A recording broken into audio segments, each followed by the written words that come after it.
കുടുംബ ബന്ധങ്ങളുടെ മഹാത്മ്യം എന്ന് അന്യമായിക്കൊണ്ടിരിക്കുന്ന വളരെ പ്രസക്തിയേറിയ ഒരു കാലഘട്ടത്തിലൂടെയാണല്ലോ നമ്മൾ കടന്നുപോകുന്നത്. ജീവിതം സ്വർഗമാകുന്നതും നരകമാകുന്നതും ബന്ധങ്ങളുടെയും സ്നേഹത്തിൻ്റെയും ആഴമനുസരിച്ചാണ്. അതിൽ നിന്നൊരധ്യായം ഞങ്ങൾ വിദ്യാവിഹാർ PTA അംഗങ്ങൾ ചേർന്ന് അഭിമാന പുരസ്സരം അവതരിപ്പിക്കുന്ന ലഘു നാടകം കുടുംബ രസായനം. രചന സംവിധാനം റോബിൻ വാഴപ്പിള്ളി. പങ്കെടുത്തവരും കഥാപാത്രങ്ങളും: ഡോക്ടർ ഉണ്ണി, അഡ്വക്കേറ്റ് സുജിത്ത് ഐനിപ്പള്ളി, അമ്മ Anusha Sreejith, Arun, Robin Vazhappilly, Babu, Satheesh PV, Jithu, Jithan Vasudev, Sheeja, Srimathi Sreedevi teacher, Sheena, Dhanya Biju, Shikha Rajesh, Mamata. സാങ്കേതിക സഹായം ടെക്നിക് റെക്കോർഡിംഗ് സ്റ്റുഡിയോ വിങ്കടങ്ങ്. സവിനയം നിങ്ങൾക്കായി കാഴ്ചവെക്കുന്നു കുടുംബ രസായനം.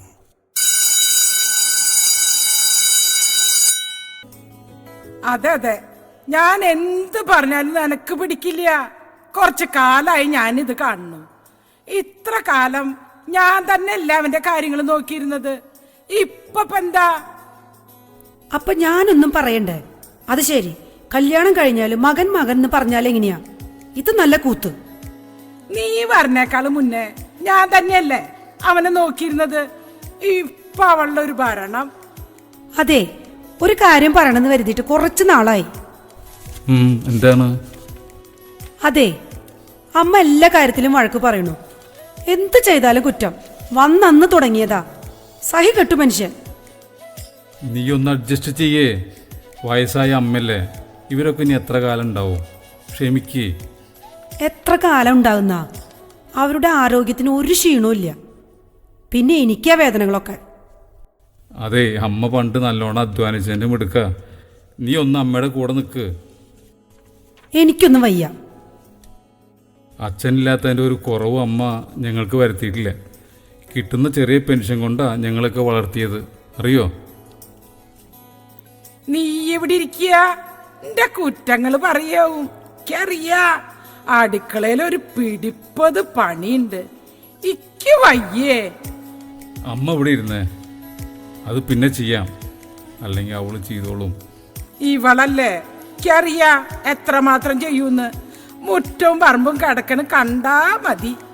പണ്ടങ്ങനെയായിരുന്നോ? അതെ, എനിക്ക് വീട്ടിൽ പിടിപ്പത് പണിയുണ്ട്, പിന്നെയാ പറമ്പ്. ഞാൻ പറഞ്ഞില്ലേ, ഇതാ ഇവളുടെ രീതി. ഞാനൊന്നും പറയണില്ല. അല്ല പിന്നെ നിങ്ങളൊന്ന് നിർത്തിയേ. എന്താ ഇത്? വീട്ടിൽ വന്ന് കയറാൻ തോന്നണില്ല. അപ്പോ ഞാൻ പറയണത് നിനക്ക് പിടിക്കണില്ലേ? ഇക്കറിയാ നീ പെണ്ണ് പറഞ്ഞതാ കേൾക്കൂന്ന്. ഇക്ക് വേറെ ആരാള്ളത്? അപ്പോ എനിക്ക് ആരാ? ഇത് വല്ലാത്ത പ്രശ്നമായല്ലോ. വേറെ വീട്ടിലൊന്നും അമ്മയും മരുമകളൊന്നും ഇല്ലേ? നീയെങ്കിലും ഒന്നും മനസ്സിലാക്ക്. നീയൊന്നും ഇവിടെ ഇരുന്നേ, ഞാൻ കാര്യങ്ങൾ പറഞ്ഞ് മനസ്സിലാക്കി തരാം. അതെ, ഇനി എന്നെ വിസ്തരിക്കാനാവും. എനിക്ക് അടുക്കളയിൽ പണിയുണ്ട്.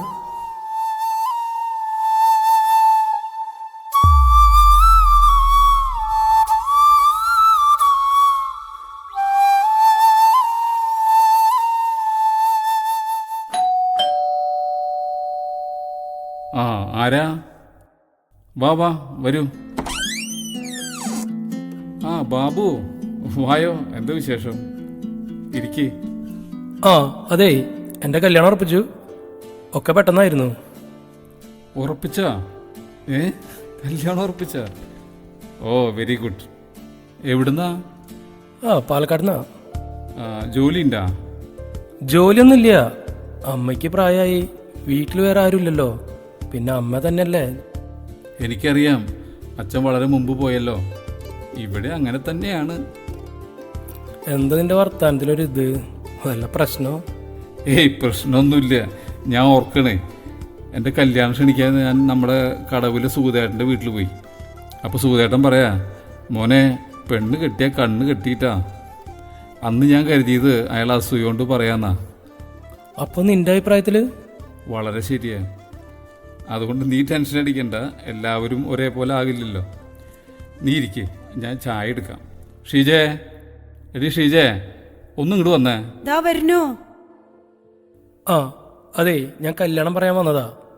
കാർഡ് കൊടുത്തിട്ടുണ്ട്, എല്ലാവരും വരണം കേട്ടോ. ആ ഇരിക്കി ചായ കുടിച്ചിട്ട് പോവാം. വേണ്ട വേണ്ട, എനിക്ക് കുറേ സ്ഥലത്ത് പോകാനുണ്ട്. അതെ, അപ്പം ശരി, ഓക്കെ. ആ എന്നാൽ ഓക്കെ, കാണാം, ശരി.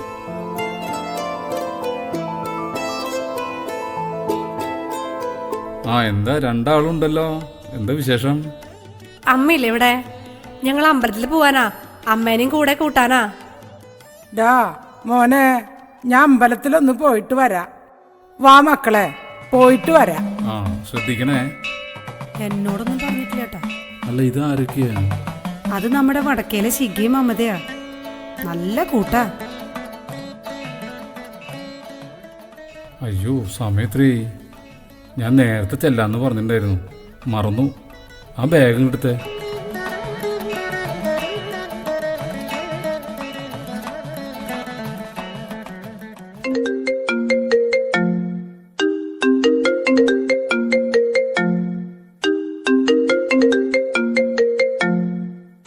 ഹലോ, ആരാ? ഷീജേ, ഇത് ഞാനാ, ഉണ്ണിയേട്ടൻ. ആ ഉണ്ണിയേട്ടൻ, വല്യമ്മയുടെ. ആ ഉണ്ണിയേട്ടാ, വല്യമ്മയ്ക്ക് സുഖം തന്നെയല്ലേ? ആ സുഖം തന്നെ. പിന്നെ എന്തൊക്കെയുണ്ട് വിശേഷങ്ങൾ? സുഖമായിട്ട് പോണു ഉണ്ണിയേട്ടാ. എത്ര കാലമായി വിളിച്ചിട്ട്. ഇപ്പൊ വലിയ ഡോക്ടറല്ലേ. വല്യമ്മ വിളിച്ചപ്പോ വിശേഷങ്ങളൊക്കെ പറഞ്ഞു. ആ അരുൺ അവിടെ ഉണ്ടോ?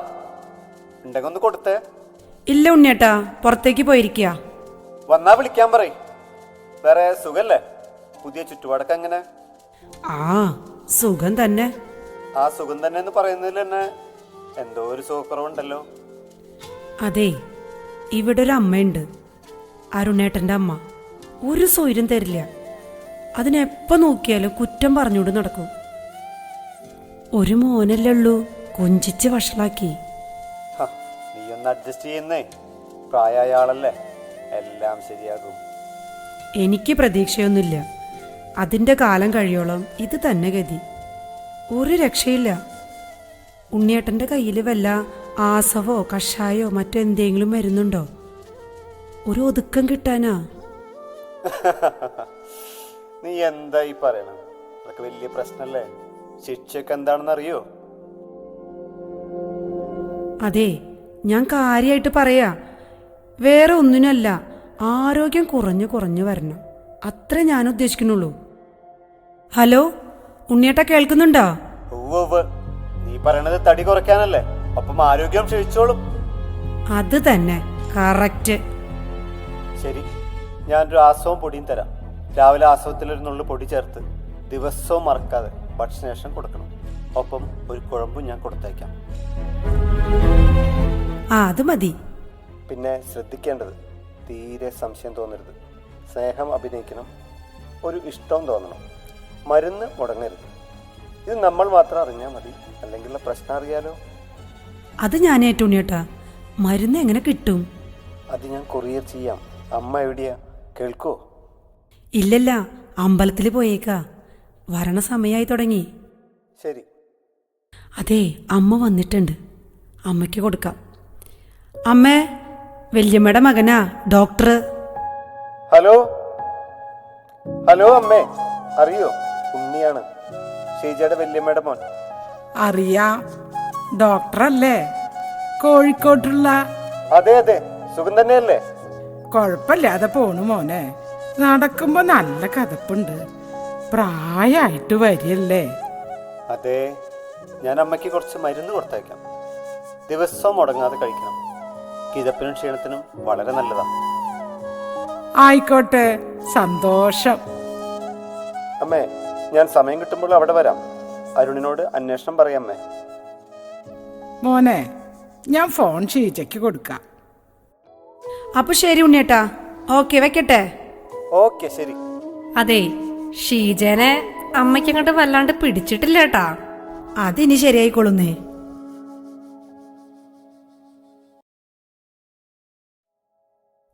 ഏതാനും മാസങ്ങൾക്ക് ശേഷം തുടർന്നു കാണുക. അമ്മേ, മരുന്ന് കഴിക്കണ്ടേ? മരുന്ന് കഴിക്കേണ്ട സമയായില്ലേ? മരുന്ന് എടുത്തരാം ഞാന്. ആ ഇങ്ങോട്ട് തന്നോളെ മോളെ.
അതെ, ഇവിടെ ആരെയും കാണുന്നില്ലല്ലോ.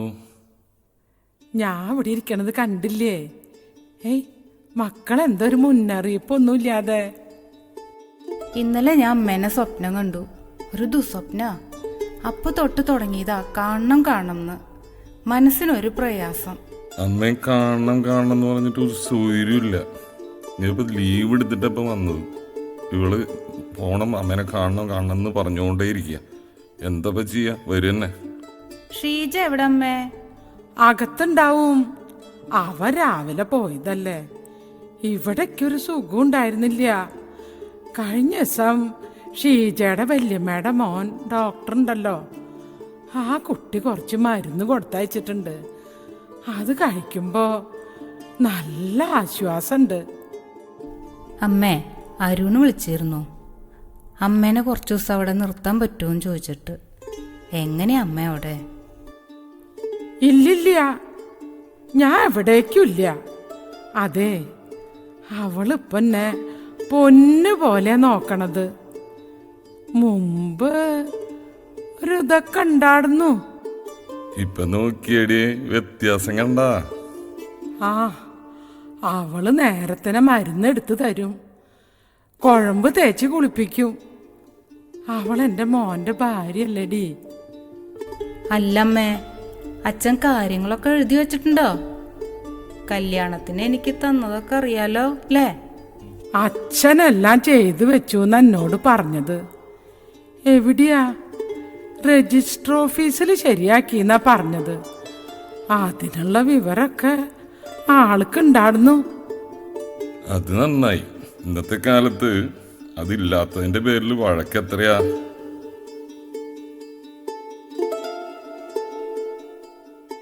ആ നിങ്ങളെപ്പോഴാ വന്നേ? കുറച്ചു നേരായി. പറമ്പിൽ ഇത്തിരി പണിയുണ്ടായിരുന്നു. മോളെ, ഇവർക്ക് എന്തെങ്കിലും കൊടുക്കാൻ? അതിനെന്താമ്മേ, ഭക്ഷണം കാലായിട്ടുണ്ട്. വാ, കഴിച്ചിട്ട് പോവാട്ടാ. എന്റെ മോള് ക്ഷീണിച്ചു. അവൾ ഒറ്റയ്ക്കല്ല ഉള്ളോ.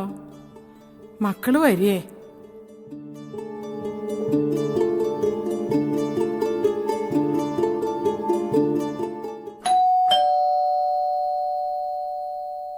ആ, ഇതാര്? ഉണ്ണിയേട്ടനാ?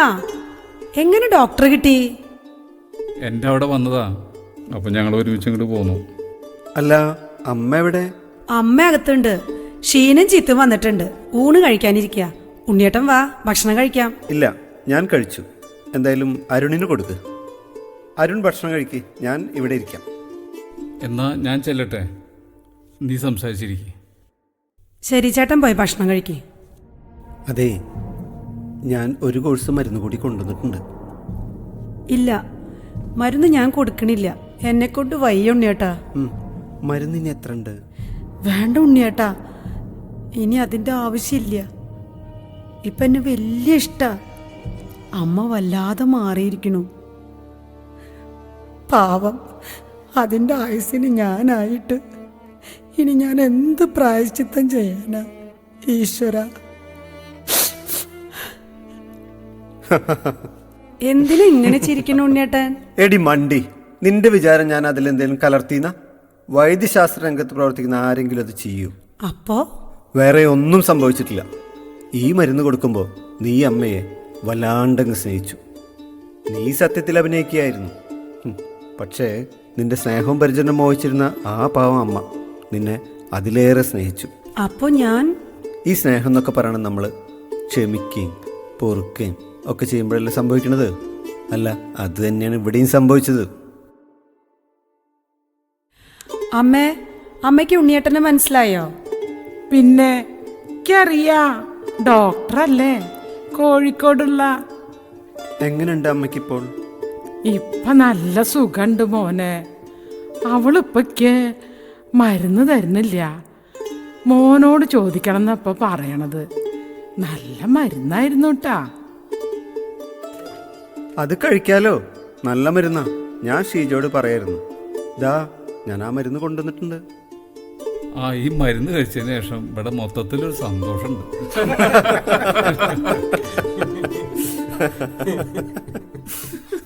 അയ്യോ, നോക്കി ആലോചിക്കാൻ നന്നായിട്ടുണ്ട്. ഇവിടെ വരുന്നില്ലേ? ആ, ആരാ? ബാബു, എന്താ വിശേഷം? ഒന്നും പറയണ്ട. അന്ന് കല്യാണം കഴിക്കാൻ വന്നപ്പോ നീ പറഞ്ഞില്ലേ എന്ത്? പെണ്ണ് കെട്ടിയാൽ കണ്ണ് കെട്ടിയോ അങ്ങനെ എന്തോ പറഞ്ഞില്ലേ നീ? അത് വളരെ ശരിയാട്ടോ. നീ ടെൻഷൻ അടിക്കല്ലേ, അതിനും മരുന്നുണ്ടടാ. അതെ, മരുന്ന് അതിനും മരുന്ന് കണ്ടുപിടിച്ചിട്ടുണ്ട്. അതെ ശരിക്കും. പിന്നെ അതിന്റെ പേരല്ലേ കുടുംബരസായനം. അതെ ഷീജെ, ആ മരുന്നിന്റെ അടുത്ത